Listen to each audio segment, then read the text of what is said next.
2023 рік продовжував випробувати українських споживачів на стійкість та адаптивність. В нашому дослідженні, яке ми випускаємо вже вчетверте і презентуємо вам сьогодні, ми вивчаємо споживацьку поведінку українців, їхні вподобання, реакції та можливість адаптуватися до нових викликів. Мене звати Олександр Ямпольський, я керівник галузевої групи з рітейлу та оптової дистрибуції Deloitte в Україні. Заварюйте чай, каву, влаштовуйтесь зручніше, та протягом наступних 90 хвилин ми розкажемо про те, як змінились наші з вами споживацькі настрої протягом 2023 року.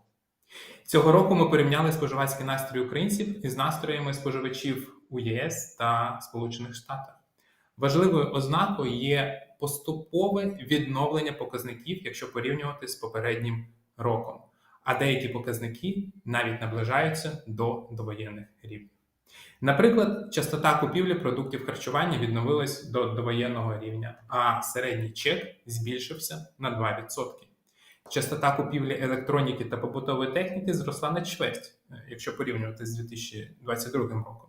Але середній чек все ще менше, ніж довоєнний. Ці позитивні тенденції свідчать про відновлення довіри споживачів, їхню готовність до більш активного споживання, а також про здатність ретейлу адаптуватися до нових умов. З представниками компаній-лідерів українського ретейлу ми сьогодні обговоримо, як їм все ж таки вдалося реорганізувати бізнес, адаптуватися до потреб споживачів в умовах війни, а також поговоримо про те, яким буде вітчизняний рітейл після перемоги України. Оскільки наш захід відбувається онлайн, то у випадку повітряної тривоги ми не будемо його переривати. Наші спікери підключатимуться з безпечних місць, що дозволяє нам продовжити. Але вас, наші шановні глядачі, ми просимо все ж таки реагувати на сповіщення та в першу чергу піклуватися про власну безпеку. Ми поділимося записом ефіру та результатами дослідження з усіма, хто зареєструвався на наш захід. Аби додати трохи інтерактиву і навіть невеличкого сюрпризу моїй команді організаторів, я хочу вам, шановні слухачі, задати одне питання. Той, хто правильно відповість, першим правильно відповість на це питання, або буде близьким, отримує від нас, як від Deloitte, приємний подарунок. Свої відповіді пишіть в нашому чаті. А питання буде наступне. Донати, допомога – це вже стало традицією та звичкою українців. Українці продовжують допомагати Збройним силам України, продовжують допомагати постраждалим внаслідок воєнних дій. І питання, яке ми хочемо задати, наступне. А який середній розмір донату був у 2023 році? Свої відповіді пишіть в наш чат, і в кінці заходу ми зробимо невеличкі підсумки. Звіт Deloitte буде доступний у відкритому доступі вже завтра на нашому сайті, а ті, хто зареєструвався на наш захід, отримує цей звіт електронною поштою. Сьогодні ми встигнемо обговорити тільки ключові висновки, а саме порівняння розподілу місячного бюджету українців з бюджетом споживачів в інших країнах, як українці підтримували вітчизняний бізнес у період повномасштабного вторгнення, донати і ставлення українців до соціально відповідального бізнесу. Детально розглянемо споживацьку активність під час придбання різних категорій товарів. І це буде якраз перша частина нашого заходу. Друга частина нашого заходу і основна частина нашого заходу – це якраз буде панельна дискусія з нашими спікерами, з лідерами українського ритейлу, яка розпочнеться десь за 20 хвилин. Тому пропоную перейти до презентації саме ключових висновків нашого дослідження. Тому я хочу передати слово своєму колезі Кирилу Пінському. Кирил, тобі слово. Дякую, Олександре.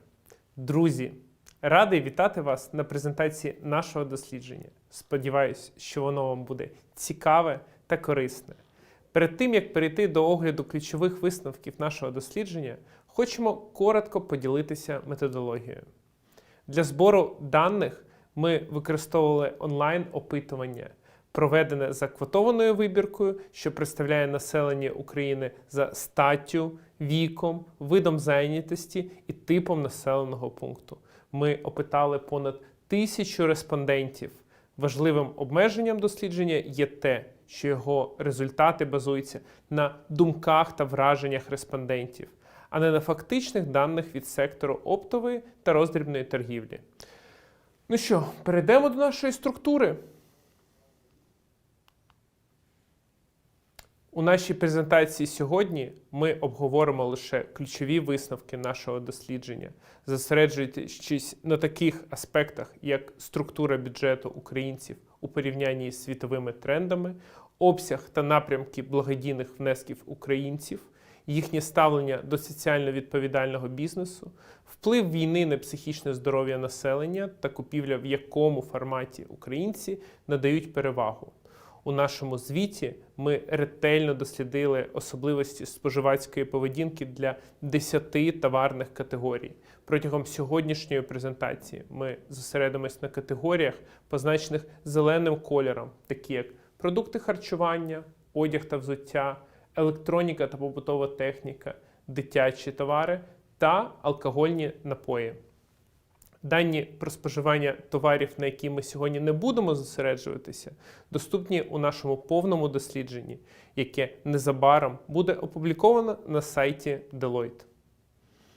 Цього року ми вперше дослідили структуру бюджету українців в порівнянні з даними інших країн на базі наданих даних, які надали офіси в інших країнах, офіси компанії Deloitte. В рамках презентації ми представимо порівняння з такими країнами, як Німеччина та Польща, проте у загальному дослідженні буде показано порівняння із 6 країнами та із середнім значенням по світу. На товари першої необхідності, такі як продукти харчування та обов'язкові платежі, українці витрачають 66% свого місячного бюджету. Ця цифра значно відрізняється із зазначеними європейськими країнами, де такі витрати становлять дещо більше третину бюджету. На електроніку та дозвілля українці витрачають менше 5% від поточного бюджету.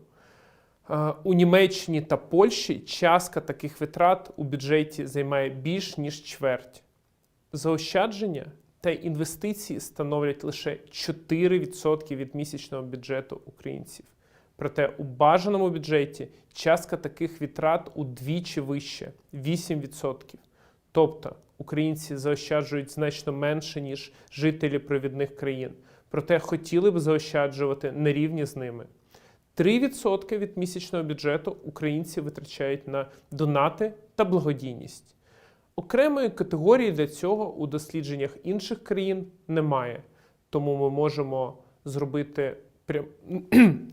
ми не можемо зробити прямого порівняння цих даних. Проте можемо більш детально розповісти про те, як донатять саме українці. Отже, 92% українців донатять на допомогу ЗСУ або постраждалим внаслідок воєнних дій. Порівняно з минулим роком значно зросла систематичність таких даних. У 2022 році лише кожен 5-й українець надсилав донати систематично, а у 2023-му це робить вже кожен 3-й. Найбільше люди довіряють зборам знайомих, друзів, колег, оскільки на такі збори донатять понад 75% респондентів, а середня сума становить 147 гривень. Така ж частка українців донатить у маленькі благодійні фонди. Проте середній донат при цьому становить на 35 гривень менше. По 120 гривень українці донатять у великі благодійні фонди, такі як «Повернись живим» та фонд Сергія Притули, а також збори Лачина. Та у великі державні фонди, такі як United24. Для багатьох донати стають способом зберегти своє ментальне здоров'я. Адже війна має серйозний вплив на психічне здоров'я українців. 52% опитаних зазнали моральних чи психологічних травм від початку повномасштабного вторгнення. Для мешканців східних регіонів цей відсоток перевищує 65%. Це в значній мірі пов'язано з високим рівнем майнових втрат, які зазнали понад 50% мешканців східних областей. Незважаючи на таке значне поширення травматичного досвіду серед українців, лише кожен другий знає, куди звертатися за допомогою з питань психічного здоров'я. Рівень обізнаності корелює із віком респондентів. 65% респондентів віком до 27 років знають, куди звертатися за допомогою. Порівняно з лише 43% людей з віком понад 58 років. Інформацію про послуги допомоги українці переважно отримують із соцмереж 42% та зі ЗМІ 37%. Зокрема, 45% жінок отримує інформацію із соціальних мереж. Ну що, перейдемо до змін в активностях, які зазначили українці. Отже, 52% українців вважають, що частота їхніх покупок залишилась на тому ж рівні, що й минулого року. Щодо обсягу витрат, 44% заявили, що вони не змінилися порівняно з минулим роком. В 2023 році українці стали ще рідше користуватися сервісами розваг. 42% українців повідомили про зменшення активності щодо відвідування спортклубів та басейнів. 55% зменшили активність щодо відвідування ресторанів та барів. І співвідносний відсоток повідомив про зростання частоти приготування їжі вдома. Найбільше українці відчувають необхідність заощаджувати на таких категоріях товарів, як одяг та взуття, товари домашнього вжитку та косметичні засоби. Від 70 до 77%. Як і минулого року, найменше заощаджують на лікарських засобах та дитячих товарах. Отже, переходимо до топів серед офлайн і онлайн формату. Серед категорій товарів, які найбільше купували лише офлайн, продукти харчування, алкогольні напої та товари домашнього вжитку. Лише онлайн найбільше купують електроніку та побутову техніку, косметичні засоби та парфумерію та одяг та взуття. У порівнянні із минулим роком спостерігається тенденція до зменшення частки українців, які купують товари лише офлайн, та зростання частки тих, хто купує лише онлайн. І нарешті, самі категорії. Перша з них, як завжди, продукти харчування. В 2023 році частота покупок продуктів харчування порівняно із минулим роком зросла як для офлайн, так і для онлайн купівель. Українці купують продукти харчування в офлайн-магазинах частіше, ніж кожен другий день. При цьому частота купівель повернулась до 2021 року. Середній чек у традиційних магазинах в середньому зріс на 11%. Найбільший середній чек залишається в українців віком до 27 років, але у 2023 році він знизився на 22% у порівнянні з попереднім роком. Щодо онлайн-купівель, хоча частота зросла на 63%, вона досі залишається в 1,8 рази меншою, ніж в 2021 році. Одночасно, зі зростанням частоти покупок онлайн середній чек знизився. Це може свідчити про те, що купівля продуктів онлайн стає більш буденною для українців. Тобто онлайн та офлайн вони купують один і той самий споживчий кошик. В 2023 році 47% українців купують їжу як стратегічний запас.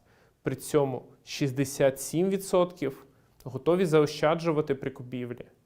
Схильність до заощаджень стає більш помітною із віком. 92% українців старше 58 років надають перевагу недорогим інгредієнтам під час приготування їжі. Переходимо до одягу та взуття. По частоті покупок у категорії одяг та взуття спостерігається відновлення порівняно із минулим роком. Проте українці досі купують більш ніж удвічі рідше, ніж у довоєнний період. Як у традиційних, так і в онлайн-магазинах. Середній чек при цьому зменшився на 6% в офлайн та на 4% в онлайн-магазинах. В традиційних магазинах найбільше за один раз витрачають респонденти, що виїхали за кордон, найменше внутрішньо переміщені особи. Різниця між середнім чеком цих двох категорій складає 718 гривень. В 2023 році ми також спостерігаємо зростання популярності онлайн-купівель одягу. Як згадувалось раніше, одяг та взуття – це одна з категорій товарів, яку найбільша частка українців купує лише онлайн. Особливо це помітно для східного регіону. Більш ніж кожний четвертий надає перевагу онлайн-купівлям. В умовах, коли традиційні магазини мають значні складнощі із функціонуванням, значення онлайн-купівель зростає. Також ми підрахували, що пенсіонери в 3 рази частіше, ніж минулого року, придбавали одяг та взуття онлайн. Їхня частота досі залишається на 33% менше, ніж середнє значення, але спостерігається чіткий тренд на зростання. Переходимо до категорії електроніка та побутова техніка. Отже, ми спостерігаємо зростання як у розмірі середнього чеку понад 8%, так і для частоти покупок протягом місяця 25%. Українці однаково часто купують електроніку у традиційних та онлайн-магазинах, але частота покупок залишається значно нижчою, ніж у 2021 році. Значна частка українців намагається економити під час купівлі електроніки та побутової техніки – майже 65%. При цьому значно зменшилась частка респондентів, які взагалі не купували дану категорію товарів протягом дослідженого року. В 2022 році 34% зовсім не купували електроніку, у 2023 лише 17%. 71% внутрішньо переміщених осіб, які повернулися на своє попереднє місце проживання, купують онлайн, що на 9 відсоткових пунктів більше, ніж середнє значення. Водночас, частота покупок більш ніж удвічі вища, ніж у середньостатистичного українця. 1,2 рази проти 0,5 рази на місяць. Середній чек таких споживачів на 524 гривні або на 13% нижчий, ніж у середньостатистичного українця. Внутрішньо переміщені особи, які повернулися, купують часто, проте витрачають менші суми. Для цієї категорії споживачів подібний, але менш виражений взаємозв'язок спостерігається і при купівлях у традиційних магазинах. А тепер перейдемо до дитячих товарів. Частота офлайн покупок дитячих товарів протягом місяця зменшилась у порівнянні з 2022 роком. Середній чек зменшився як для купівель в традиційних магазинах, так і для купівель онлайн. Хоча середнє значення зменшилося, проте більшість українців витрачають на купівлі стільки ж або більше, ніж минулого року – 69%. 68% купують так само часто або частіше. Жінки здійснюють покупки офлайн майже в 2 рази частіше, ніж чоловіки. При цьому витрачають в середньому на 21% менше. Українці, що перебували за кордоном, витрачали майже в 2 рази більше, ніж середнє значення, як в онлайн, так і в офлайн-магазинах. Ну і на фінал у нас залишається категорія алкогольні напої. Частота покупок продовжує зменшуватися для алкогольних напоїв і в 2023 році. Середній чек при купівлі офлайн майже не змінився, проте середній чек онлайн зменшився на 23%. Українці надають перевагу традиційним магазинам при купівлі алкоголю. Різниця між відсотками українців, що протягом року купували алкоголь в офлайн та онлайн-магазинах, складає 51 відсотковий пункт. Найменше загальне зниження активності вплинуло на молодих людей. Лише 27% українців віком від 18 до 27 років витрачали на алкогольні напої офлайн менше, ніж минулого року. Загалом 40% респондентів повідомили, що витрачали на алкоголь менше, ніж минулого року. Найбільші середні чеки в Україні мають мешканці столиці та області – 32%. Відповіли, що за один похід у традиційні магазини витрачають понад 500 гривень. Ну що, друзі, на цьому в мене все. Олександре, передаю тобі слово. Дякую, Кирило. Дякую, студія. З дитинства мріяв сказати саме ці два слова. Отже, хочу нагадати, що у нас триває інтерактив і чекаємо на правильну відповідь на наше питання, який розмір середнього донату в Україні. Саме середнього донату, а не середнього донату великі фонди чи середнього донату, які українці роблять своїм друзям та знайомим. В цілому, середній донат. Наскільки мені відомо, ще правильної відповіді не було. Отже, будемо переходити до нашої другої частини, до панельної дискусії. Я хочу також попросити вас, шановні слухачі, задавати питання нашим спікерам. Ви це також можете робити в чаті на YouTube. Хочу представити сьогоднішніх гостей, наших спікерів. Дмитро Деревицький, співзасновник та співвласник маркетплейсу Allo. Дмитро вже є традиційним учасником наших презентацій споживацьких настроїв українців. Allo – це найбільший продавець інноваційних товарів та смарт-пристроїв в Україні.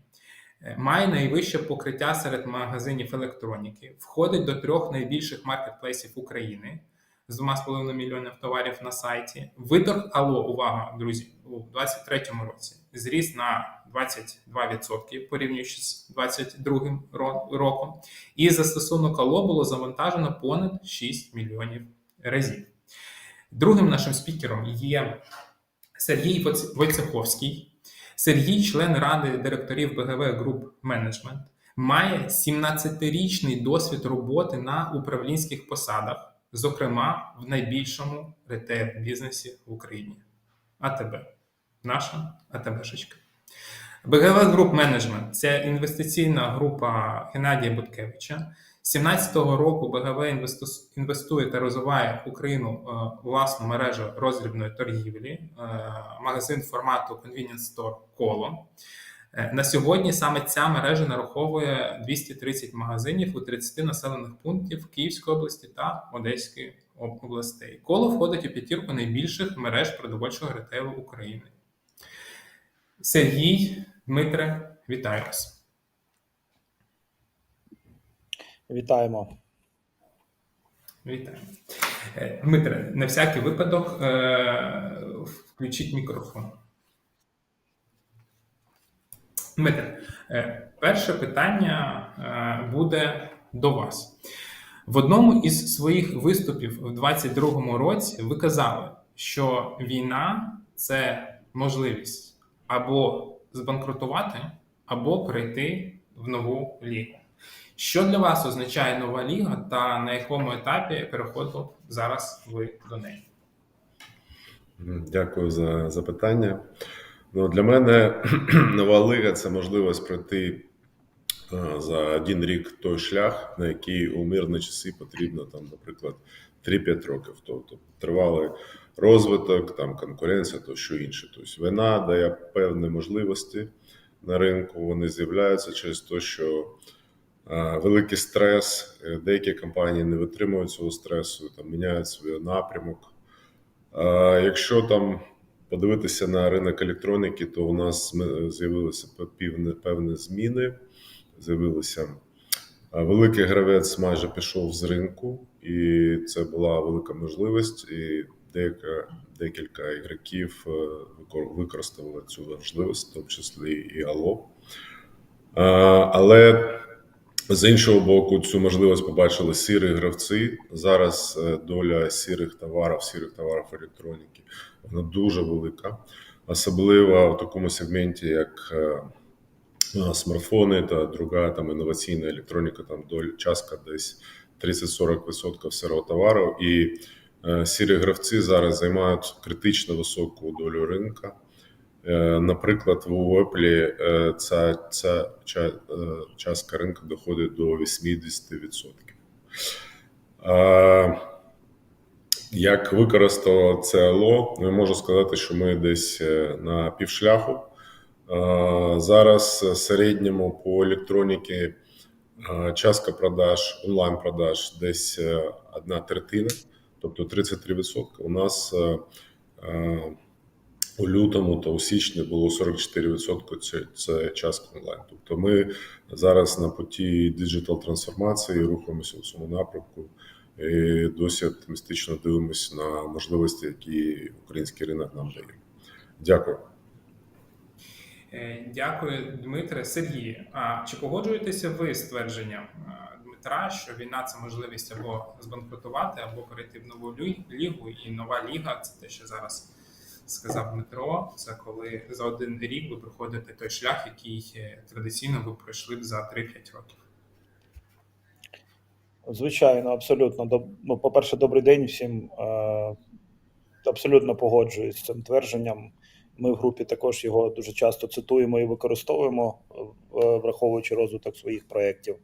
Тому, скажімо так, у нас в сегменті продуктів харчування, на жаль, чи на щастя, таких глобальних змін, коли суттєвий гравець ринку виходив, особливо не відбулося. Але я впевнений, що практично всі компанії суттєво змінилися, особливо в напрямку оптимізації, витрат, в напрямку оптимізації якихось проєктів, які вони вели. І війна – це великі можливості. Так, наприклад, в сегменті магазинів convenience store або магазинів біля дому під час війни сталася сама, на мій погляд, велика експансія. Тобто зараз це такий яскраво червоний океан, в якому вже дуже багато. Ми колись Коло зайшли сюди як перша системна компанія, а зараз практично кожен гравець має напрямок, пов'язаний з невеликим форматом, з convenience напрямком. Багато зросло непоганих гравців, нових абсолютно, і тому це достатньо конкурентний. Це якби демонстрація того, як війна використана була різними гравцями ринку для того, щоб зростати. Дякую, Сергій. І тоді в продовженні вашого твердження, що війна – це певні можливості. За останній рік у мережі Коло було відкрито понад 20 нових магазинів. Чи відчуває зараз мережа стабілізацію попиту? І давайте поки що про такі короткострокові плани, які плани щодо зростання на 2024 рік? Дивіться, скажімо так, я б розділив період, яким ми зараз оперуємо, тому що дуже складно робити якісь довгострокові прогнози, дуже змінне середовище. Я б розділив період на 3 частини. Так, те, що у нас було в 2021 році до повномасштабного вторгнення, хоча там також був дуже непростий період. Ми пам'ятаємо ковід і обмеження, які були для роздрібної торгівлі. Другий період – це період повномасштабного вторгнення і такої, хочеться вірити, найбільш гарячої фази, особливо для міста Києва, те, що відбувалося в 2022 році. І не хочеться казати про період стабілізації, тому що це далеко ще не стабілізація, але те, що ми відчуваємо і те, що бачимо зараз. Тому, якщо ці 3 періоди порівнювати між собою, то однозначно кількість чеків відновилася в порівнянні з самим гострим періодом, коли була найактивніша фаза в 2022 році, але ми не вийшли на показники 2021 року. Тобто, в принципі, це підтверджують і дослідження з мобільних операторів, тому що те, що ми, по крайній мірі, бачили, що десь 20% людей в місті Києві ще не повернулися. Є дуже суттєва зміна демографії і суттєва зміна соціології, тому що багато людей поїхало за кордон, в основному багато людей поїхало середній плюс там дорогий сегмент, і вони замістилися переважно в місті Києві. Це населенням із міст, які зараз потерпають від війни суттєво, і це більш все ж таки соціально орієнтовані, скажімо так, покупці або заощадливі, або більш раціональні, скажімо так. Тому у нас плани, ми себе називаємо стриманими оптимістами, тобто ми оптимістично дивимося в групі на розвиток України, середньо- і довгостроковий, але з іншої сторони плануємо різні сценарії, тобто враховуємо і певні песимістичні якісь речі, які можуть наступити. На жаль, як компанія багато також втратили від того, що відбувається зараз у нас в країні. Тому ми націлені на розвиток. Ми будемо продовжувати експансію в коло. І, в принципі, достатньо оптимістично дивимося на середньостроковий, довгостроковий розвиток України. Дякую, Сергій.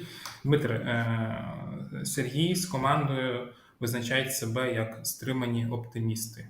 Як ви зараз себе визначаєте? Дуже схоже. Теж ми більш оптимістичні, тому що неможливо займатися бізнесом, коли ти песиміст. Тобто тоді бізнес взагалі не може розвиватися. Тобто ми оптимісти, але ми теж оцінюємо ризики, ми теж понесли втрати початку та продовжуємо під час обстрілів отримувати ці нові втрати, на жаль.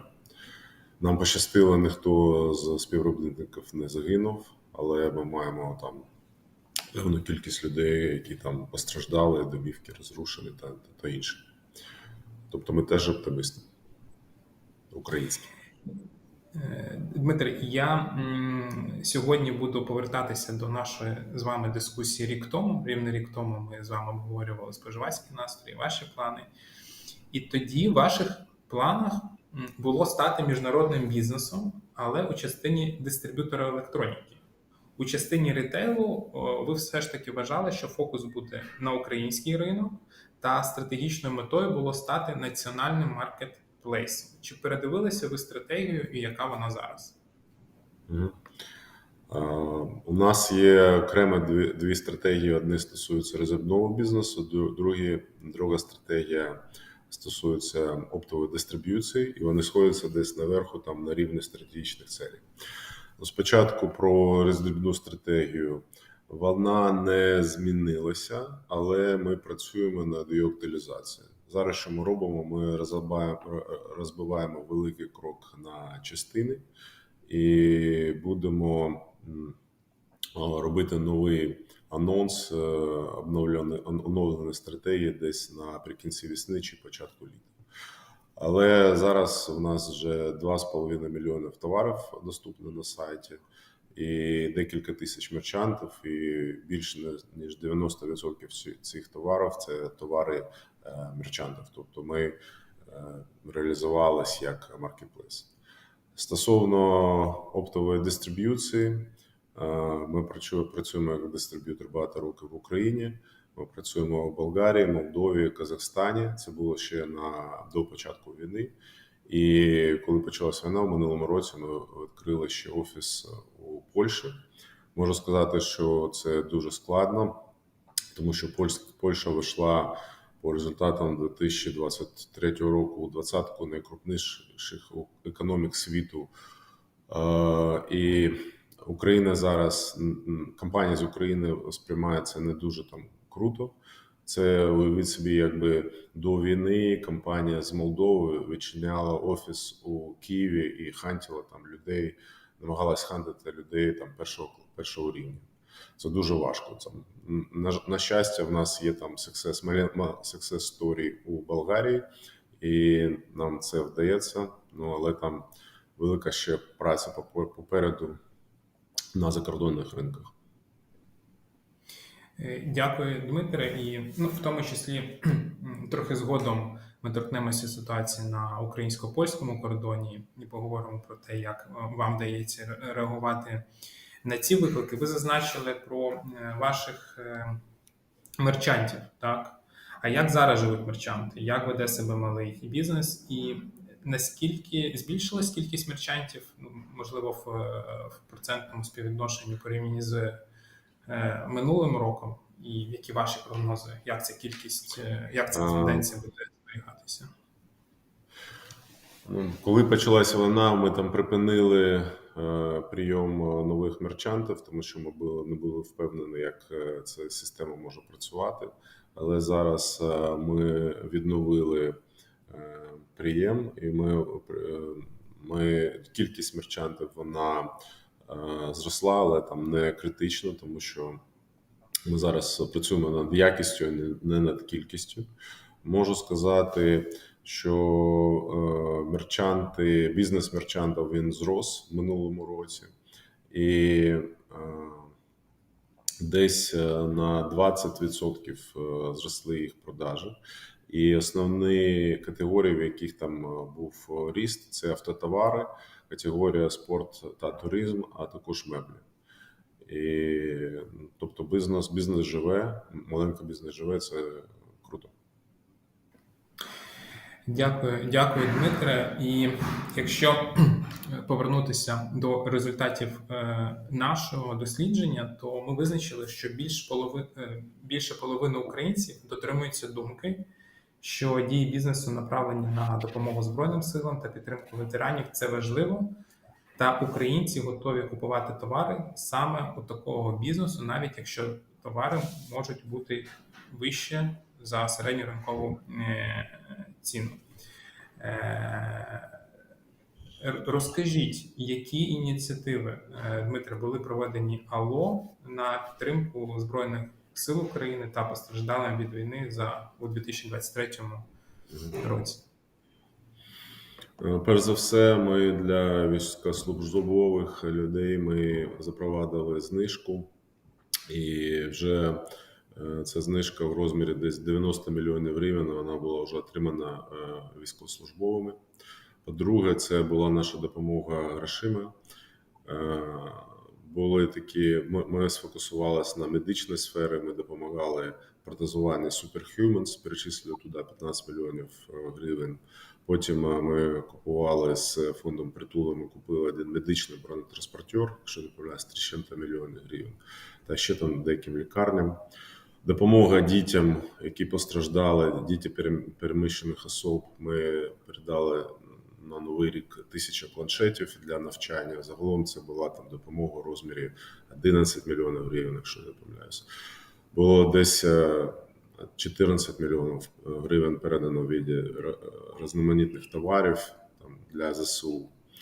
Тобто ми намагаємося допомагати, але зараз досі важко, тому що вернулася повна, минулого року вернулася повна податкове навантаження, тобто ніяких пільг немає. Зараз дуже важко суміщати усі цілі і допомогу військовим та виплата податків. Але ми намагаємося це робити далі. Дякую, Дмитре. Сергій, розкажіть, будь ласка, які ініціативи були проведені коло на підтримку Збройних сил України постраждалим від війни? Що ви робили в цьому напрямку в минулому році? Ви знаєте, ви питання ваше почали з результатів дослідження. Я хотів би трошки також на ньому зупинитися і почати відповідь свою з такого короткого анекдоту, щоб трошки заохотити втриманий оптимізм в бізнесі. Це, знаєте, як в одній країні міністр фінансів звітує прем'єр-міністру і каже, ви знаєте, ми провели дослідження і за даними наших експертів в країні спостерігається покращення прем'єр каже: ви знаєте, ми провели дослідження і поспілкувалися з людьми, і люди кажуть, що ніякого покращення немає. Він каже: ну так зрозуміло, люди ж не експерти. На відміну від ситуації з анекдотом, у вас дуже виявилося таке дослідження, яке співпало з реальними трендами, які ми бачимо на основі бікдати, на основі якихось даних з касових чеків, з програми лояльності, того, що можна цифровим способом спостерігати.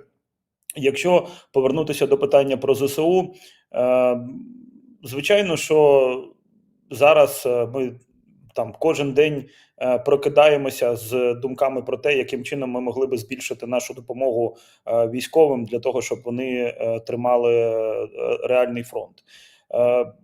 Я поділюся деякими цифрами. У нас є декілька програм, які працюють на постійній основі. Ми системна компанія достатньо, і ми займаємося системними проектами. У нас є проект «Смілива гривня».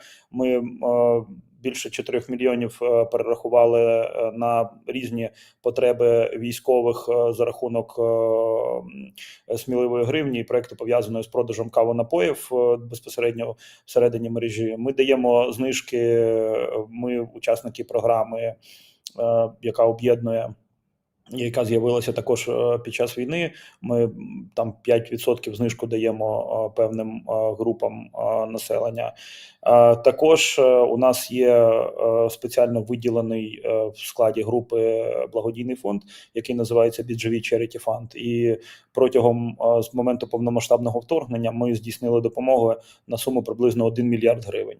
Це 200 порядка мільйонів гривень допомога, яка безпосередньо була надана акціонерам і групою, і ще на приблизно 800 мільйонів гривень ми залучили, це оціночна вартість товару, яку ми залучили від наших партнерів, переважно іноземних. Тому у нас така філософія, що в системних рішеннях потрібно прагнути до того, щоб 1+1 було більше 2, і на кожен виділений долар чи гривню, яку ми робимо всередині нашої команди, ми вже навчилися за рахунок певних речей, в першу чергу репутації, довіри і контактів, залучати додаткові можливості від іноземних партнерів, і в тому числі, до речі, і від українських компаній. Ми багато чого робимо разом з українськими виробниками товарів, виробниками продуктів харчування, тому допомагаємо активно.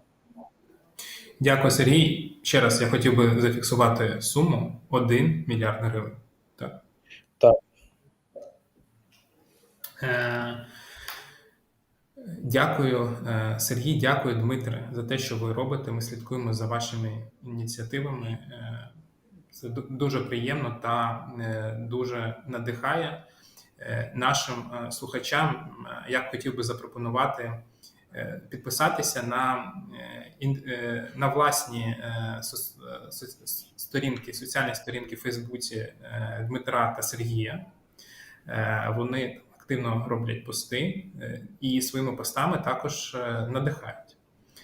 Тому, крім того, хочу попросити вас, шановні слухачі, підписатися на нашу сторінку у YouTube, поставити лайк та натиснути колокольчик.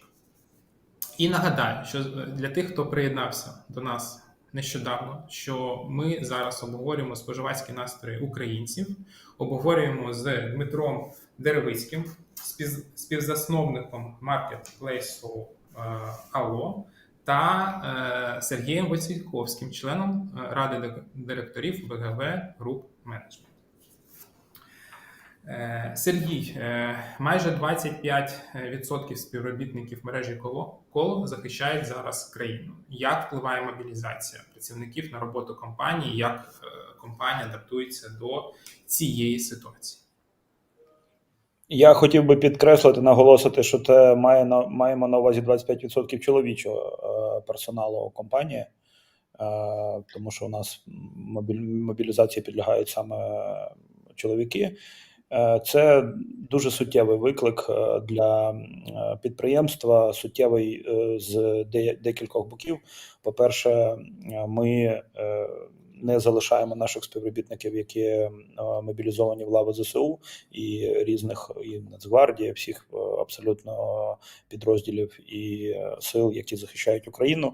Ми акціонер прийняв рішення і погодив підтримку у вигляді. Ми платимо від компанії заробітну плату, продовжуємо платити всім, хто мобілізований. Тому, скажімо так, ми так максимально, наскільки можемо, соціально відповідально відносимося до цього,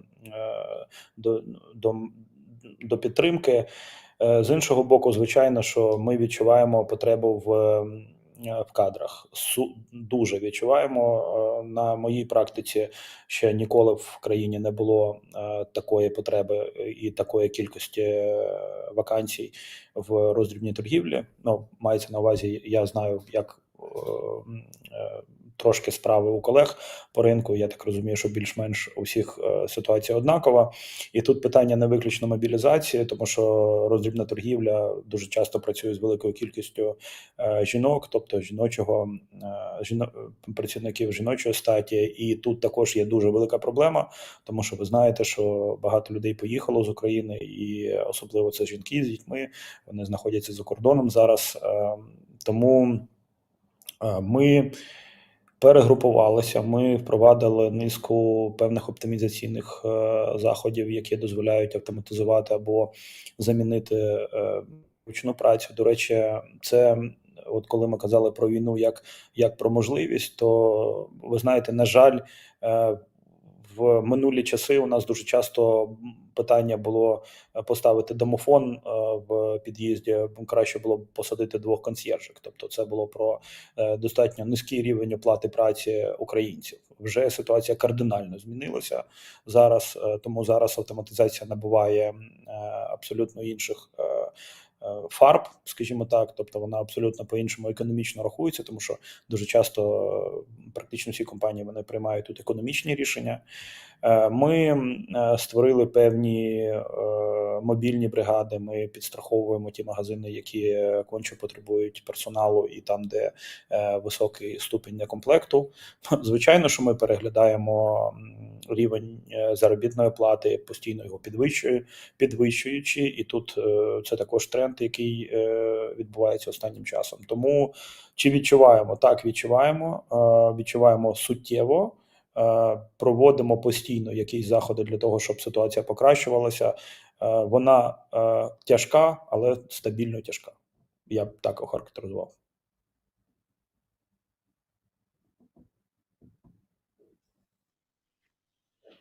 Дякую, Сергій, за коментарі. Я би, мабуть, зараз у нас такий блок, мені здається, більш стратегічних питань. Щоб завершити блок по стратегічним питанням, хотів би, Дмитро, спочатку запитати вас. Персоналізація на основі штучного інтелекту. Сучасні клієнти очікують персональної уваги і індивідуального досвіду від ретейлерів, від маркетплейсів. Які плани Allo щодо використання штучного інтелекту і в тому числі в контексті персоналізації? Дякую за запитання. Ми вже використовуємо штучний інтелект, і там є якісь певні речі, які ми вже робимо. Друге, що ми тестуємо, і те, що ми плануємо робити. Те, що ми робимо зараз, ми використовуємо She для аналізу коду IT-розробок, помилок, спричинених людським фактором. По-друге, з літа минулого року наш маркетинг використовує She для створення креативів, як іміджів, так і відео, які зроблені цілком штучним інтелектом. Категоризація та систематизація звернень наших клієнтів. Це ми виправляємо помилки, ми вже запустили, потім зупинили, зараз доопрацьовуємо і будемо ще раз запускати. Що ми будемо робити для персоналізації? За допомогою партнеру ми розробляємо можливість використання She для сегментації клієнтської бази для більш влучних розсилок. Це робиться на базі продукту компанії Exponia Нідерланди. Зараз ми на етапу теста, але це там дуже дорогий такий продукт у всіх сенсах. І ми будемо оцінювати його там ефективність. Но якщо він буде ефективний, я впевнений, що не дивлячись на те, що наша клієнтська база начислює там декілька мільйонів людей, там більше 6-7 мільйонів людей, щось таке, то ми будемо більш персоніфіковано комунікувати з кожним із них.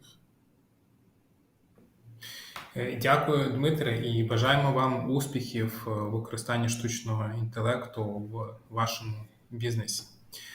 Сергій, яким буде магазин біля дому, convenience store, вже в найближчому майбутньому? Якщо б ви нас запитали, як Deloitte, то наша відповідь була б наступна. Можливо, шановні слухачі, закрити очі і уявіть convenience store, магазин біля дому в найближчому майбутньому. Це ви заходите в магазин, із колонок лунає улюблена музика, ви з легкістю знаходите товар, адже ви знаєте, де він розташований, переходите від однієї полиці до іншої, робите короткий перекус, п'єте каву, а виходячи з магазину, нічого не сплачуєте. Адже штучний інтелект вже считав ваші покупки і зробив замість вас списання з банківської карти. А яким насправді, Сергій, буде convenience store у найближчому майбутньому? Цікаве спостереження ваше. В принципі, хочеться вірити, що більшість людей, які заплющили очі магазин коло, собі уявили, тому що багато з того, що ви перерахували, вже в принципі є наразі зараз. І, скажімо так, багато чого є вже зараз в відносно стандартному уявленні про сучасний магазин. Я кажу про Україну, навіть не кажу про якісь закордонні концепти. Якщо я, відповідаючи на це питання, розділив його на дві складові. Перша складова – це продукт, це те, що буде продаватися в магазині, да? Тобто, і друге – це технології, як це буде продаватися. Якщо казати про продукт, в мене давно вже є глибоке переконання про те, що у людей немає потреби в придбанні продуктів харчування. Ми всі люди потребуємо їжі, тобто для того, щоб фізіологічно існувати, нам потрібно їсти, але купувати продукти харчування і їсти – це різні речі. Зараз, на жаль, ми не можемо потребу свою в тому, щоб їсти зручно, економно, якісно, смачно і так далі, вдовільнити в інший спосіб, аніж зазвичай піти в магазин, купити якийсь набір продуктів харчування і з них приготувати вечерю або обід, або сніданок. Тому цей тренд заміщення продуктів харчування готовою їжею, напівфабрикатами, ready to go, ready to cook, різними продуктами, він вже наступив і наступає. Тому, от, наприклад, якщо ви відвідаєте якийсь магазин в розвиненій країні, такий як Сполучені Штати або Великобританія, ви побачите, що 40-50% вже стандартного гросері магазину представляють собою концепти з готовою їжею. Це салат-бари, це різні упаковані готові страви, це якісь напівфабрикати, це свіжі продукти і так далі, які ви можете легко з'їсти або безпосередньо в точці продажу, або десь на шляху додому, або дома. Друге питання – це питання технологій. Технології дійсно також розвиваються, і зараз технологія, особливо, я взагалі вважаю, що рітейл класичний – це така достатньо консервативна сфера, а тут революційні зміни відбуваються дуже рідко. І, мабуть, що остання революційна зміна – це перехід від магазинів гастрономів до магазинів самообслуговування, яка відбулася, там, якщо брати про Європу і світ, там ще близько, мабуть, що 100 років, вже там, може 80 років тому.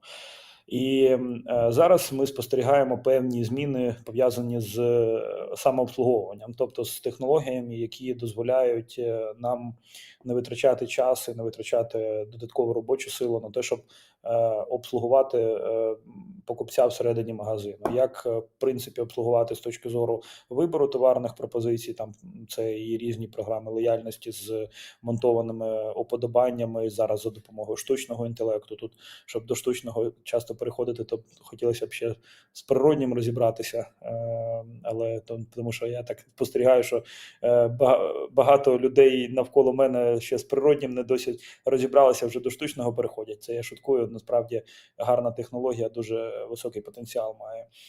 Це технології пов'язані з самообслуговуванням, тобто головна така, скажімо, вузьке місце в магазині завжди це касовий вузол, це те, що пов'язано з чекаутом. І от ви казали те, чого зараз, ну, скажімо так, я не хотів би сказати, немає, це достатньо рідко зустрічається. Всі цей концепт називають Amazon Go, він так прижився у нас, така назва, тому що Amazon – це перша компанія, яка його запустила в промислову експлуатацію.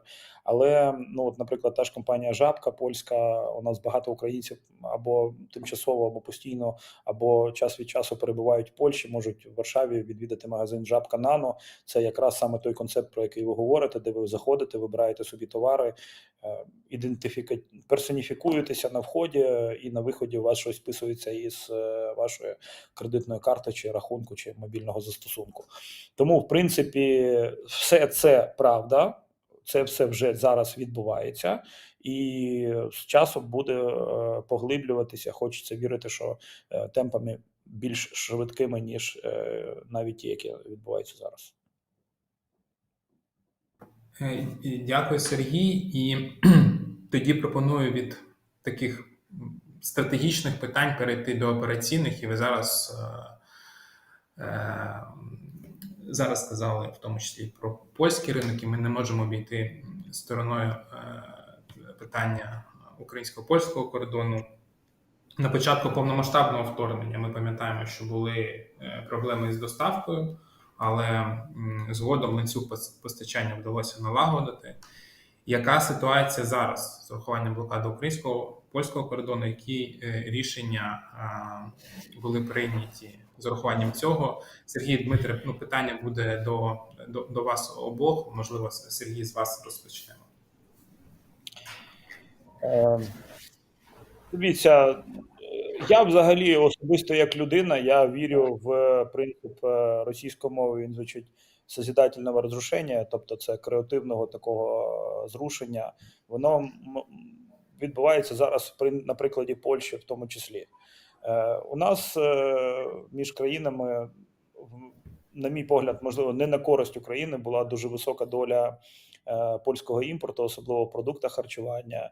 Це не дивно, тому що це достатньо природньо. Польща вже давно є такою житницею для країн Європи, і вони дуже просунуті у випуску молочних продуктів, у випуску різних бакалейних продуктів, овочево-фруктової групи і так далі. І тому природньо, що вони достатньо конкурентні, ми поруч знаходимося, і ця ситуація, яка з Польщею зараз відбувається, на мій погляд, я також, як ми з Дмитром визначилися про те, що ми стримані оптимісти і віримо в те, що війна – це і можливості, то це в першу чергу, на мій погляд, можливості. Можливості для українських компаній. Я дуже хотів би, щоб малий середній бізнес в Україні був набагато більш потужнішим, ніж тим, яким він є зараз. Тому дійсно, за рахунок цих політичних і різних блокувань кордону ми спостерігаємо зменшення попиту на польські товари, в першу чергу, тому що вони стають недоступними, дорогими, і там і сири польські практично в 2 рази впали в продажах, хоча, якщо так об'єктивно подивитися, непоганий баланс ціни якості у них був. Це блокування кордону, звичайно, що і відбувається в першу чергу на ціні, тому що з доступністю у нас були гірші часи, коли була така суперактивна фаза повномасштабного вторгнення. Ми її подолали, я вважаю, дуже достойно. Магазини ніколи не були пустими. Це мається на увазі всі учасники інформаційно-логістичної мережі української, тобто всі, хто займається продажем, логістикою і постачанням, виробництвом продуктів харчування. Тому, перше, ніякої немає катастрофи і її не буде. Моя особиста думка з цього приводу, тому я би це не драматизував. Друге, дійсно це впливає в першу чергу на ціни. Тому що такий приклад вам живий. Україна не є виробником бананів, але цей товар, як правило, у роздрібних компаній займає одну з перших місць, займав, скажімо так, в рейтингу продажів. Тобто, якщо взяти топ-10 товарів, то я думаю, що там обов'язково буде банан. От, наприклад, ціна банану була там 40-50 гривень, зараз 60-70. Чому вона змінилася? Ну, просто логістична історія. Тобто зараз це фреш, його складніше вести, це впливає. Тому дійсно, скоріш за все, це призведе до зменшення споживання цього товару, до переключення. Ми велика країна, у нас великий аграрний потенціал, і це для нас в першу чергу можливість. Тому я особливо закликаю людей, які займаються виробництвом продуктів харчування, малий і середній бізнес. Це треба просто не впустити цю можливість і нею скористатися. Дякую. Дякую, Сергій. Дмитре, яка ситуація в вашому бізнесі з урахуванням блокади кордону?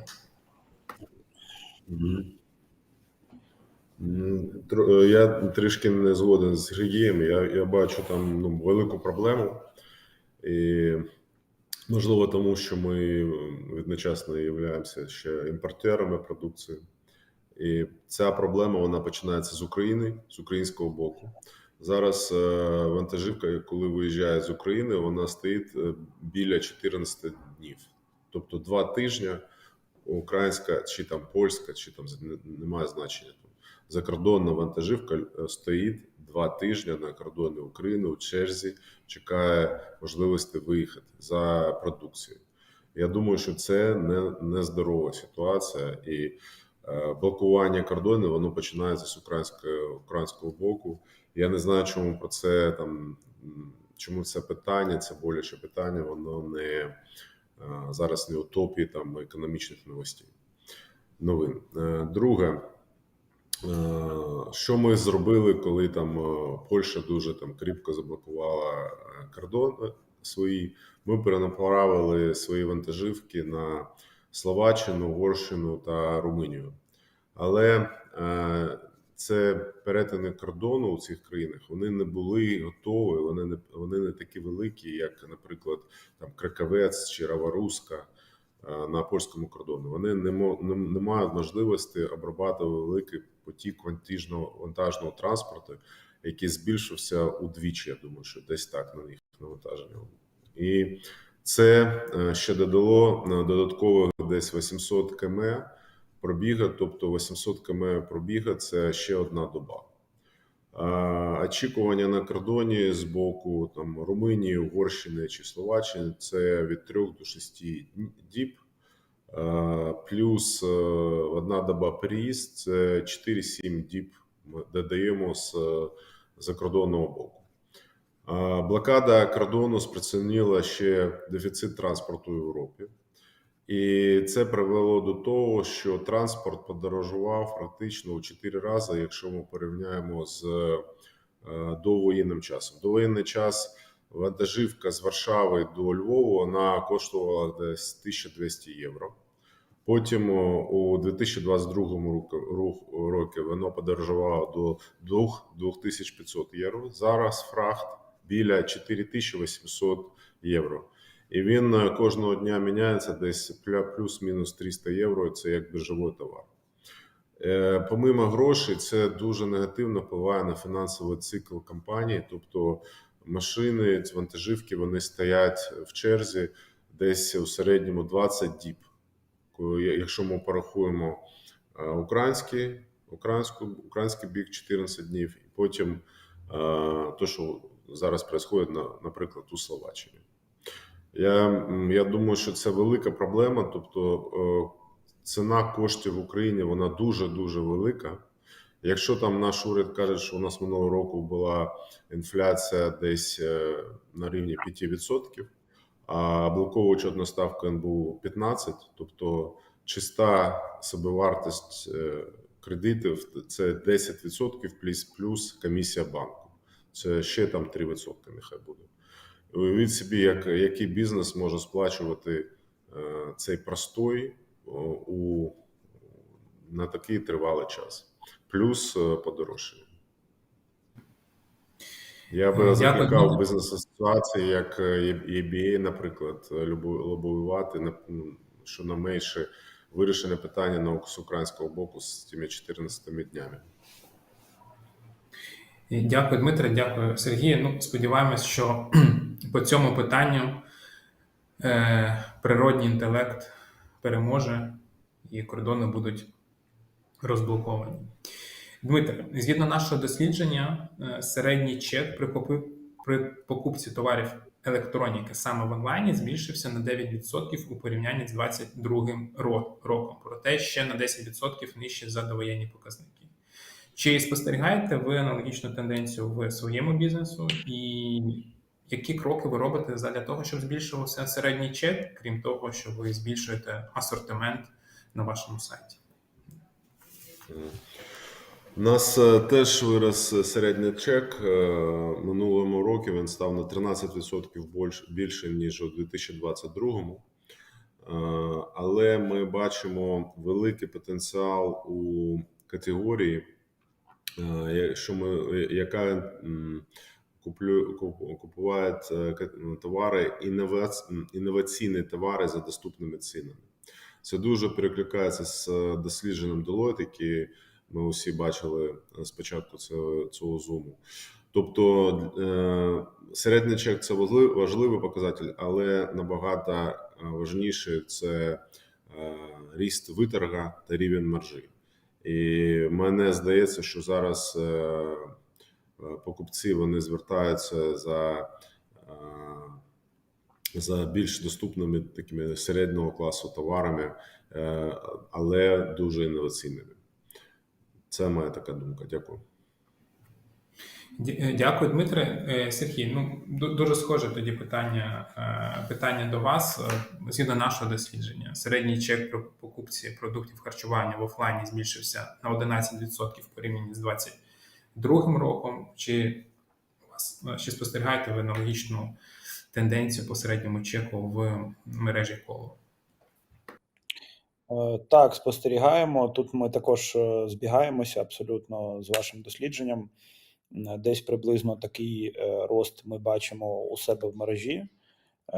Скажімо так, що тут є також дві складові. Тобто перша складова, що у нас зростають ціни в країні, і, на жаль, дуже часто реальний рівень інфляції він вищий, ніж той, який заявлений. Ну, інфляція, ми кажемо, зміна індексу споживчих цін, особливо те, що стосується продуктів харчування, тому що вони зростають часто дорожче, ніж вище, ніж рівень інфляції, який є Держкомстатом заявляється. Тому, в принципі, це така історія достатньо природня з однієї сторони. З іншої сторони, чи купують люди більше? З цим є проблема. Я не можу сказати, що середній чек зростає саме за рахунок збільшення обсягу придбання. Тобто, в основному це інфляційна історія, але ми активно працюємо над тим, щоб стимулювати і збільшувати його, враховуючи те, які програми ми проводимо всередині мережі. Це і те, що ми робимо з лояльністю, і те, що ми робимо з промоактивністю, те, що ми робимо зі стимулюванням до придбання якихось гуртових покупок, там, де ми робимо якесь промо і додаткові знижки при покупці більше, ніж 2 товарів. Тому, якщо в сухому залишку, так, дійсно він зростає, але в основному за рахунок інфляції, зросту цін. Сергій, як мережа адаптується до уподобань українців, і в тому числі, які зміни зараз ви спостерігаєте в асортименті, який розподіл виручки мережі Коло між сегментами товарів ви спостерігали в 2023 році? Чи були зміни порівняні з 2022 роком чи з довоєнним періодом? От ті 3 хвилі, які я на початку нашої дискусії зазначив, це довоєнний період, такий активна воєнна фаза і, скажімо так, воєнна відносна стабілізація, да, яку ми там, якщо можна так це назвати, суттєво мінялися і асортиментні якісь категорійні вподобання у українців. Ви пам'ятаєте, який період часу ми переживали в момент активних обстрілів в 2022 році. Люди були дуже зорієнтовані. Це було і відключення електроенергії. Люди були дуже зорієнтовані на товари довгострокового зберігання.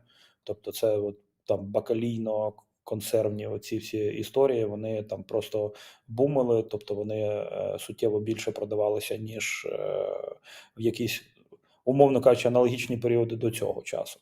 Зараз ми бачимо, що хочеться вірити, що ми пройшли це і до цього не повернемося, мається на увазі, не повернемося до відключень і до такої ситуації, як у нас була десь там 1,5 рік тому. Тому, звичайно, що попит на ці продуктові категорії суттєво впав. І взагалі convenience store – це дуже сезонний магазин. Тому що в сезон у нас, як правило, починається з початком літа, тобто, скажімо так, з початком тепла. Це там орієнтовно квітень, травень місяць і закінчується десь орієнтовно з приходом зими. Ми слідкуємо.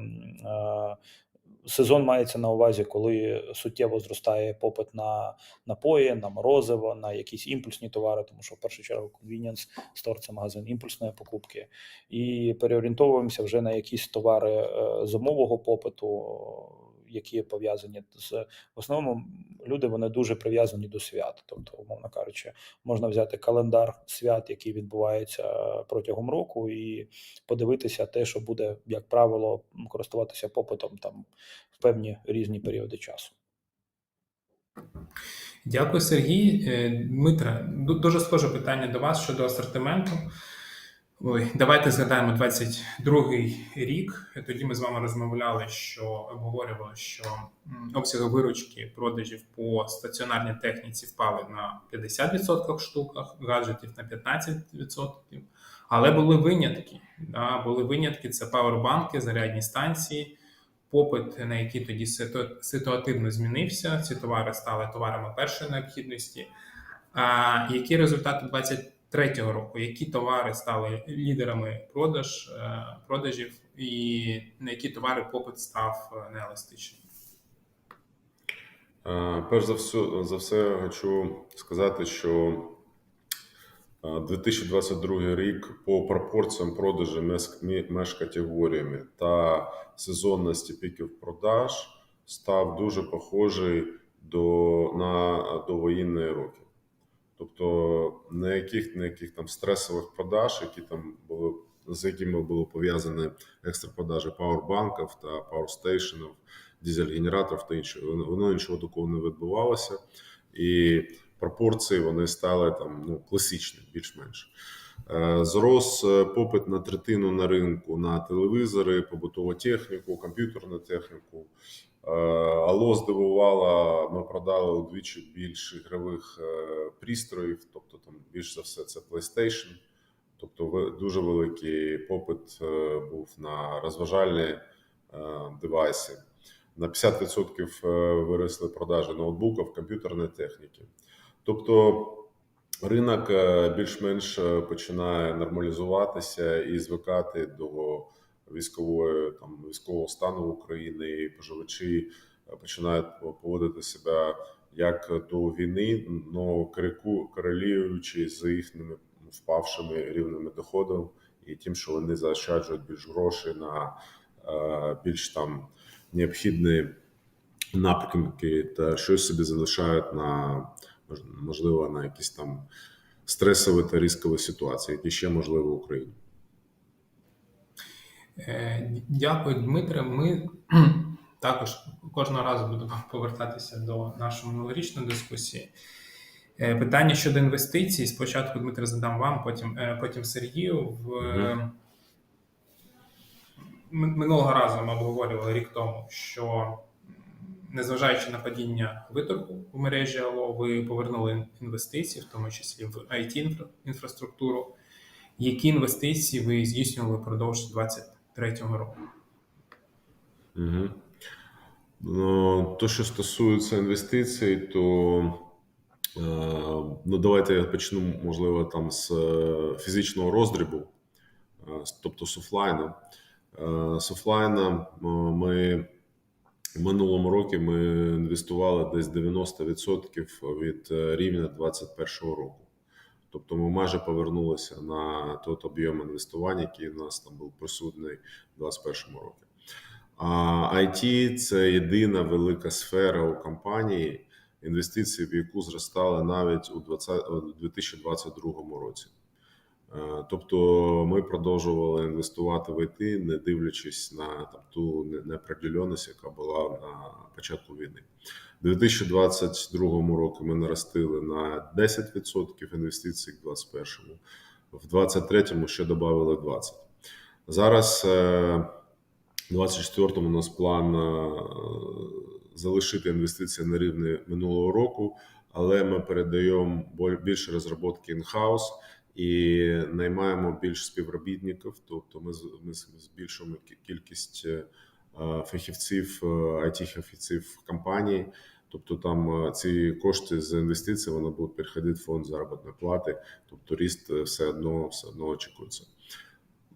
Це сучасний ритейл-бізнес, він неможливий без розвитку онлайн. Онлайн пов'язаний з діджиталом. Нікуди диватися.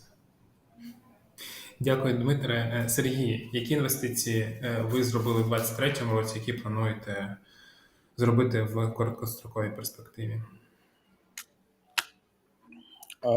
Ми в 2023 році в основному були сконцентровані на питаннях внутрішньої операційної ефективності. Тобто ми її намагалися максимально покращувати і працювали з капітальними витратами в цьому напрямку дуже активно.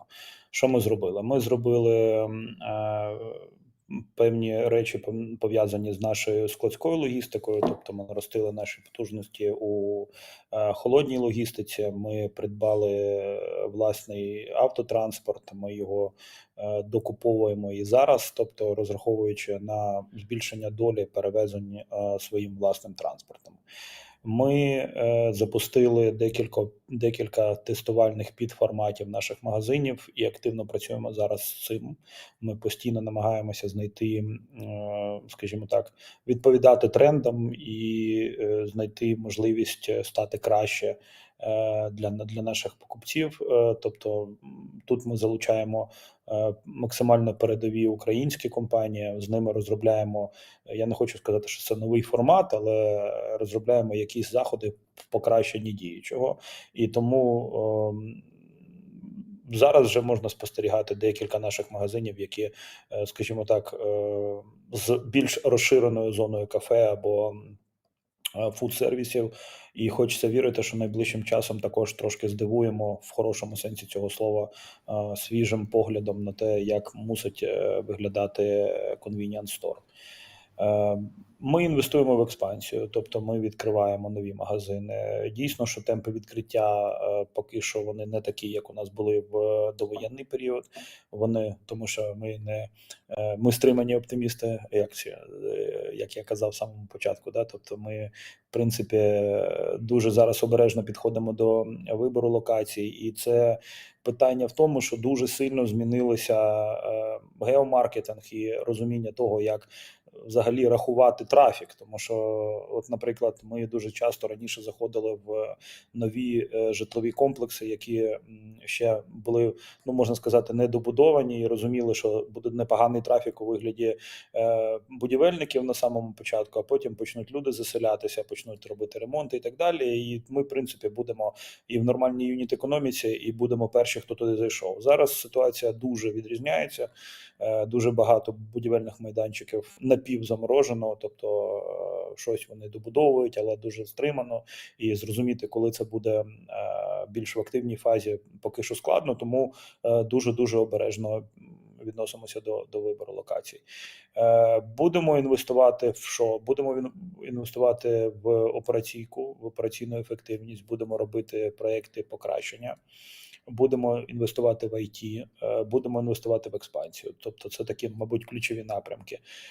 Є апетит до інвестування в M&A в своєму сегменті. Також дивимося зараз, активно спілкуємося з деякими учасниками ринку, в тому числі. Я знаю, що є такий чат у вас з питаннями, мені допомагають колеги, щось висилають, і там багато дуже питань. Чи є питання, які стосуються того, коли коло буде заходити в інші регіони. Так, ми готуємося, і нам дуже хочеться це зробити якмога швидше. Дякую, Сергій. Дякую, що нагадали про чат. Дійсно, там питань багато, тому будемо переходити скоро і до питань від нашої аудиторії. І перед тим, як перейти до питань від нашої аудиторії, я би хотів, Сергію, Дмитре, вам задати наступне питання. Ми, в принципі, обговорили вже його і в контексті штучного інтелекту, але все ж таки, яким буде рітейл-бізнес після перемоги України, що ми будемо обговорювати в той період? Якщо можна, дуже коротко, буквально кількома реченнями, Сергію.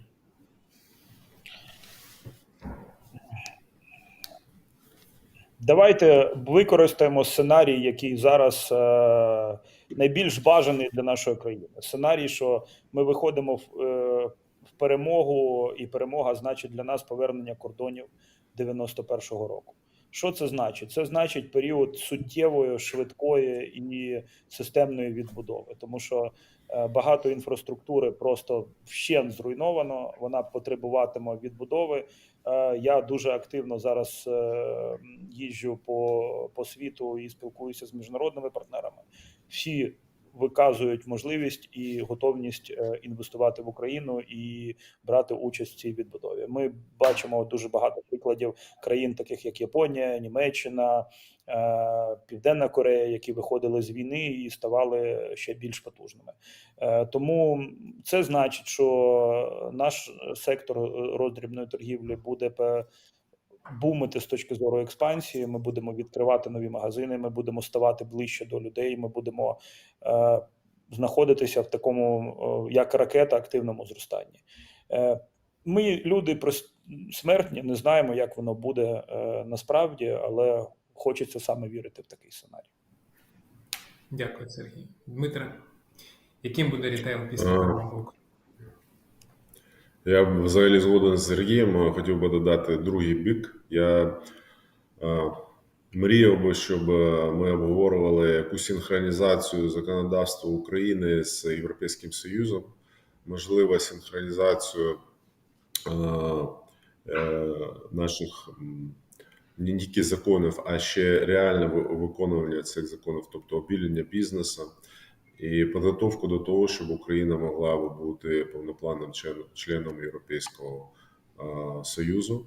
І це приводило би до того, щоб в ретейлі проходило би укрупнення, якісь зділки поглинення чи там M&A, тож Merger and Acquisition. І ми готувалися з одного боку до того, щоб зустріти європейських ретейлерів, з іншого боку, щоб можливо показатися, відкрити філії за кордоном. Дякую, Сергій, дякую, Дмитре. Тому будемо переходити до запитань від наших слухачів, але перед цим хочемо підвести невеличкий підсумок нашого конкурсу. Нагадаю, ми задавали вам питання, який середній донат по Україні. Правильна відповідь – 147 гривень. Я дякую тим слухачам, які були уважні і уважно слухали мого колегу Кирила. Дійсно, там на слайді було виведено цифра 120 гривень, але це середній донат, великі фонди. А в цілому середній донат 147 гривень. Першу правильну відповідь надала Катерина Євтушенко. Також хочемо відмітити Валерію Тищук, яка була дуже близькою, і вона зазначила 150 гривень. Я прошу Катерину та Валерію написати нам на загальну пошту Deloitte і вказати свої контакти. Ми з вами зв'яжемося. Загальну пошту можете знайти на нашому сайті, або попрошу моїх її зазначити в нашому чаті. Отже, питання від наших слухачів. Прийшло багато, спробуємо взяти декілька з них. Питання, коментар. Спікери сьогодні топ. Я не знаю, Дмитре, Сергію, хочете прокоментувати? Ну, як можна правду коментувати? Ну, зрозуміло. Я шуткую. Насправді організація і івент топ, і дослідження топ. І це потрібно про це говорити, і потрібно давати певний оптимізм для людей, тому що зараз новин поганих дуже багато. Простір просто ними повністю заповнений, а чогось позитивного дуже мало. Тому якщо ми хоча б трошки з Дмитром і з вами трошки позитиву внесли в наше таке буденне життя, то я вважаю, що вже це така маленька перемога. Сергій, насправді ви, скажімо так, відповіли десь і на наступне питання. Наступне питання звучить наступним чином. Ви тут розповідаєте про настрій українців. А як ваш настрій, шановні спікери? Я його трошки переформатую і з вашого дозволу. І озвучу наступним чином. Дмитре, Сергію, ви лідери, у вас величезні команди, ви керуєте командою з тисячами людьми, і вам важливо зберігати тонус, зберігати баланс, важливо мотивувати команду. Зараз непростий час, складний, дуже складний емоційний фон. Як вам все ж таки вдається зберігати настрій, вдається зберігати тонус і вдається мотивувати команду? Дмитре, почнемо з вас. Дякую за запитання.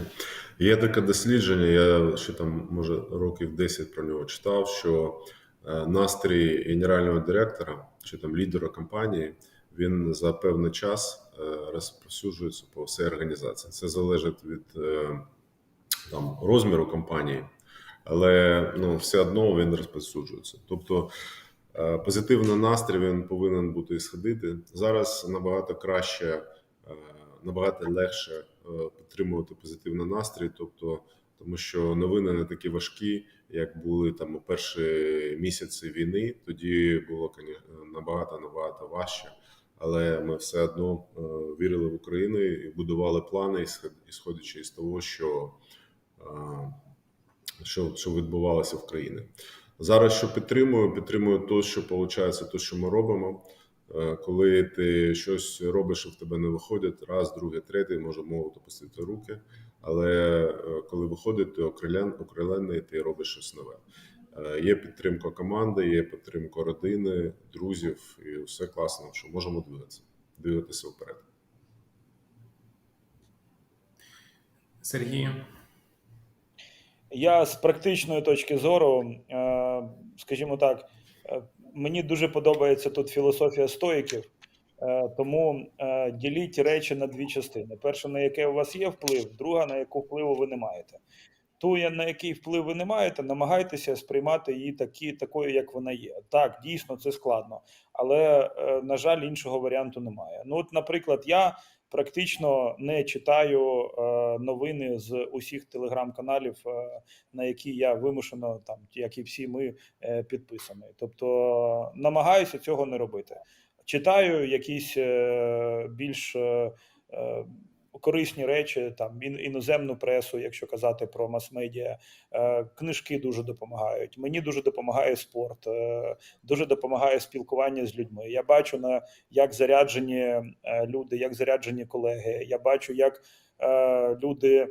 які люди роблять вчинки і наскільки вони надихають. Я ось був у Дмитра на Батьківщині декілька днів тому, брав участь у благодійному івенті. В Дніпрі є дуже потужна така команда, бізнес-спільнота «Інспіра». І так ось хлопці зібрали більше 14 мільйонів гривень на допомогу ЗСУ. Тобто це те, що ми можемо робити. Тобто, і треба розуміти, що ми саме в цьому сильні. Ми сильні, коли ми об'єднані, коли ми позитивно думаємо, в першу чергу, і коли ми розвиваємося. Треба не зупинятися, тому що не існує стабільності. Стабільності немає. Є або зростання, або деградація. Тому треба читати книжки, спілкуватися з розумними людьми, бути позитивно налаштованим і впевнений, що швидше тоді переможемо. Дякую, Сергій, дякую, Дмитрий. Я бачу інші питання в нашому чаті, і питання по штучному інтелекту, і питання, ну, яке ми, в принципі, мені здається, вже покрили, і питання, коли Коло планує відкривати магазини в нових регіонах. Сергій це прокоментував. Можливо, ми менше Я вибачаюсь, я ще один коментар додам. Ми вже насправді відкрили в Дніпрі магазин. Просто ми в Коло про це не знали. До тих пір, поки мені фотку не вислали, виявляється, що там є магазин Коло і є якийсь приватний підприємець, який використовує наш бренд і нашу торгівельну марку. Тому іноді ми заходимо в міста швидше, ніж робить наша команда з розвитку це. Дмитро, у вас таких випадків не було? Відкриття магазинів Алло без вашого відома. В регіонах було таке, так. Які тренди зараз споживання підсилились під час війни, стали ще більш домінуючими, а які тенденції минулих років взагалі зникли під час війни? Дмитре, Сергій, це питання до вас обох. Якщо ми кажемо про наш бізнес, то тренд переходу до онлайн-бізнесу, він все більш та більш потужний. Ми бачимо майбутнє таке, що десь через 3-5 років рітейл, я зараз кажу не про фуд-рітейл, нон-фуд-рітейл, він буде виглядати як якийсь шоурум для того, щоб можна було ознайомитися з товарами, з якимись новинками, та велика точка видачі товарів. Тобто це все інше происходить за межами цього магазину, тобто можливо прийняття рішення про купівлю, воно може початися в цьому шоурумі. Покупець може подивитися, подумати про це, потім повернутися додому і вибрати необхідний колір, там, потужність там, якогось девайса, це щось інше, чи розмір, і замовити доставку до свого офісу. Тобто ця трансформація, яка почалася до війни, вона зараз посилилась тим, що зараз скажу таку річ, що кількість чоловіків, які відвідують офлайн, вона знизилася. Тому що зараз чоловіки уникають візитів, особливо до торгівельних центрів, тому що там велика ризик отримати повістку до воєнкомату.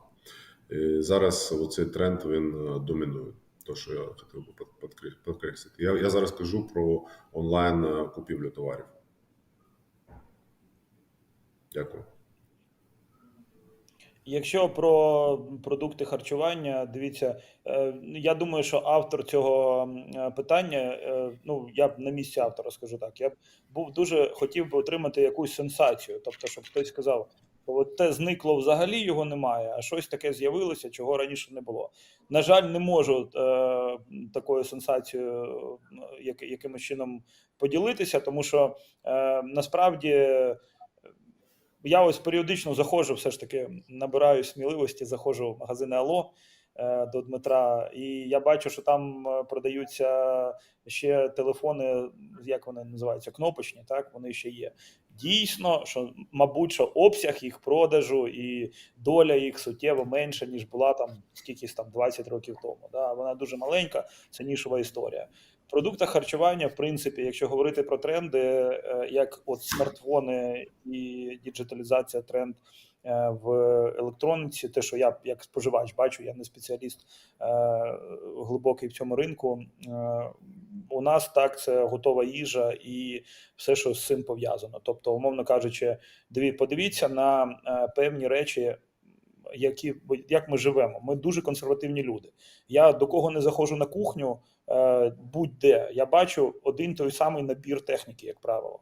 Тобто у людей стоїть духовка, я питаю, скільки ви разів нею користуєтеся, вони кажуть, ну може там раз на півроку, може там хтось раз на місяць. Ну якщо господарка там з великою кількістю дітей любить дуже готувати, то можливо там десь щось раз на день кладе. Це один з найбільш недоутилізованих активів, на мій погляд, людства зараз. Як колись Uber знайшов машину недоутилізовану, що вона мусить їздити з 5 людьми 24 години на добу, тоді вона буде 100% утилізована. Да?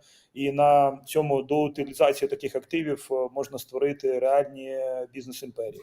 Я в це також вірю, цей тренд є, все, що пов'язано з доготовкою, ready meal, ready cook, от вся ця історія, вона зараз зростає.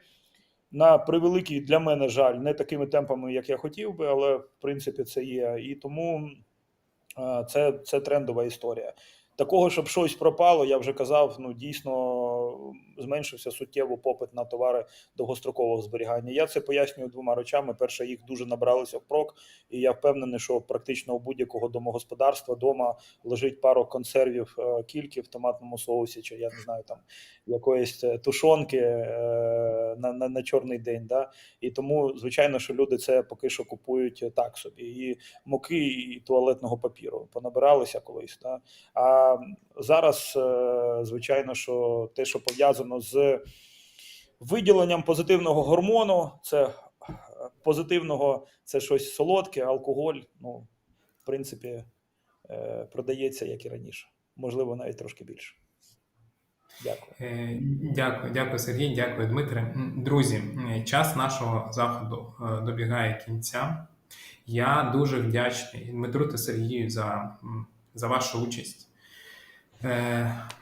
За те, що ви поділилися вашими власними інсайтами, за те, що ви робите, за те, що ви робили в 23-му році, за те, що ви продовжуєте робити.